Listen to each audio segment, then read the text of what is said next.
If you were given £86,400 and you had to spend it before midnight or it would disappear, what would you spend it on? A sports car? A world cruise? Or learn to fly?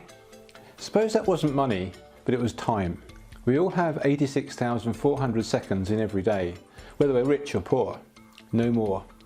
There are so many ways we could spend that time that we're actually quite careful how we spend it. Especially when someone tries to waste it with bad marketing. We put the phone down on nuisance calls, we throw direct mail unopened into the bin, and we often ignore advertising that goes on all around us. As marketers, we need to be very aware of this. However, fortunately, sometimes we do respond to content that attracts us. We're more likely to respond if the time it takes us to view or read the content is less than the value we get from it. In other words, is worth it. I explain the significance of the buyer's journey in the new Marketing Blueprint course, and how we build the relationship through know, like and trust. I also show how that maps across to our marketing funnel with attract, engage and convert. As the engagement between the buyer and the seller grows through the know and like phase, we are prepared to spend more of our precious time consuming marketing content because we think it's likely to be worth it.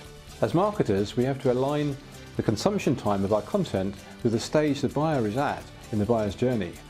You might think that the purpose of marketing is to sell. Well, yes, ultimately, but actually each marketing activity is only there to sell the next step in the buyer's journey. Not the final step, just the next step. If the buyer wants to jump to the final step, that's great of course, but actually 9 out of 10 buyers don't do that. So the earliest step in the journey might just be seeing a Facebook ad. So the time investment may only be 2 or 3 seconds to stop scrolling and glance at it. If it grabs our interest, which is the next step, we may choose to watch a 30-second pacey video. That might make us want to visit a website. And if that interests us, we may choose to consume other content. And so the engagement process grows. As we become more engaged, then we're prepared to spend more time. So the content we provide as marketers needs to align with the stage the buyer is at in the buyer's journey. At the start, we can easily put people off by having content that is too long or too deep. Later on, we could disappoint people if we had content that is too short or not enough detail. For example, a case study of 3 or 4 minutes long might be perfect to help support the convert stage, but that would be too long to attract people.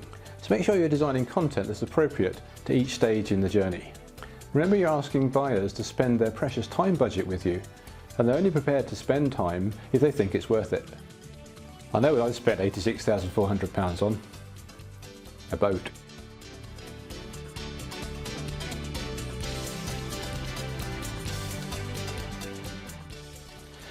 Do you know, I think Ascent Learning should have a corporate yacht.